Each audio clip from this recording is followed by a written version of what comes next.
ಚಂದ್ರು, ಇವತ್ತಿನ ಕಗ್ಗ ನೋಡಿದ್ರೆ ನಂಗೊಂದು ಕಥೆ ನೆನಪಾಗ್ತಾ ಇದೆ. ಒಂದು ಹಳ್ಳಿಯಲ್ಲಿ ಒಂದು ತೋಟದಲ್ಲಿ ಒಬ್ಬ ರೈತ ಗಿಡಗಳನ್ನೆಲ್ಲ ಬೆಳೆಸ್ತಾ ಇರ್ತಾನೆ. ಅದು ಗಿಡ ಸ್ವಲ್ಪ ಸೊಟ್ಟಕ್ಕೆ ಬರ್ತಾ ಇದೆ ಅಂದ ತಕ್ಷಣ ಏನು ಮಾಡ್ತಾನೆ, ಅದನ್ನು ಬುಡ ಸಮೇತ ಕಿತ್ಬಿಟ್ಟು ಇನ್ನೊಂದು ಕಡೆ ನೆಡಕ್ಕೆ ಹೋಗ್ತಾನೆ. ಆಮೇಲೆ ಸ್ವಲ್ಪ ದಿವಸ ತಿರುಗಿ ಬಂದು ಮತ್ತೆ ನೋಡ್ತಾನೆ, ಅದು ಹಾಗೆ ಸೊಟ್ಟಕ್ಕೆ ಬೆಳೀತಾ ಇರುತ್ತೆ. ಮತ್ತು ಅದನ್ನು ಒಂದು ಕಡೆ ಕೀಳ್ತಾನೆ, ಇನ್ನೊಂದು ಕಡೆ ನೆಡ್ತಾನೆ. ಇದು ಹಿಂಗೆ ಮಾಡಿದ್ರೆ ಸರಿಯಾಗತ್ತಾ? ಇವತ್ತಿನ ಕಗ್ಗದಲ್ಲಿ ಏನು ಮಾಡಬೇಕು ಅನ್ನೋದನ್ನು ಹೇಳಿದ್ದಾರೆ ಗುಂಡಪ್ಪ. ಕೇಳೋಣವಾ? ಒಡೆಯದಿರು ತಳಹದಿಯ ಸರಿವಡಿಪೆನದನೆಂದು ಸಡಲಿಸುವ ನೀ ಮರಳಿ ಕಟ್ಟಲರಿತವನೇ. ಗಿಡವ ಸರಿ ಬೆಳೆಯಿಸಲು ಬುಡವ ಕೀಳುವುದು ಸರಿಯೇ, ದುಡುಕದಿರು ತಿದ್ದಿಕೆಗೆ ಮಂಕುತಿಮ್ಮ.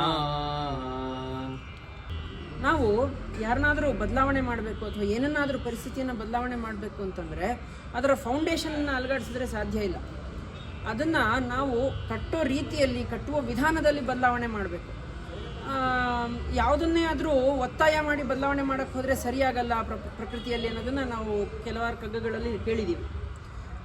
ಈ ರೀತಿ ಆಗಬೇಕು ಅಂತಂದರೆ, ಸರಿ ಮಾಡಬೇಕು ಅಂತಂದರೆ ಯಾವುದರಿಂದ ತಪ್ಪಾಗ್ತಾ ಇದೆ, ಯಾಕೆ ತಪ್ಪಾಗ್ತಾ ಇದೆ ಅದನ್ನು ಮಾತ್ರ ನಾವು ಯೋಚನೆ ಮಾಡಿ ರೂಟ್ ಕಾಸ್ ಅನಾಲಿಸಿಸನ್ನು ಮಾಡಿದ್ರೆ ಸಾಕು. ಅದು ಬಿಟ್ಟು ರೂಟ್ ಸಮೇತ ಗಿಡನ ಕೀಳಕ್ಕೆ ಹೋದರೆ ಹಾಳಾಗಿ ಹೋಗುತ್ತೆ ಅಂತ. ಈಗ ಕಥೆನಲ್ಲಿ ಹೇಳನಲ್ಲ, ಅವನು ಗಿಡನ ಬುಡದ ಸಮೇತ ಕೀಳ್ತಾ ಇದ್ದ. ಏನಾಯ್ತು ಅದರಿಂದ? ಎಲ್ಲ ಹಾಳಾಗಿ ಹೋಯಿತು. ಆಮೇಲೆ ಅದನ್ನು ಬೇರೆ ಕಡೆ ನೆಟ್ಟರು, ಅದರಿಂದ ಏನು ಫಲ ಸಿಗಲಿಲ್ಲ ಅವನಿಗೆ. ಹಾಗಾಗಿ ಏನನ್ನಾದರೂ ತಿದ್ದಬೇಕು ಅಂದರೆ ದುಡುಕಬೇಡ, ಸರಿಯಾಗಿ ಯೋಚನೆ ಮಾಡಿ ಅದನ್ನು ತಿದ್ದುಪಡಿ ಮಾಡೋದಕ್ಕೋಸ್ಕರ ಏನು ಮಾಡಬೇಕು ಇದನ್ನು ಮಾತ್ರ ಯೋಚನೆ ಮಾಡು. ಅದನ್ನು ಬುಡಾನೇ ಅಲುಗಾಡಿಸುವಂಥ ಮಟ್ಟಕ್ಕೆ ಯೋಚನೆ ಮಾಡಬೇಡ. Don't go to the extreme ಅಂತ ಹೇಳ್ತಾ ಇದ್ದಾರೆ. ನಮಸ್ಕಾರಗಳು.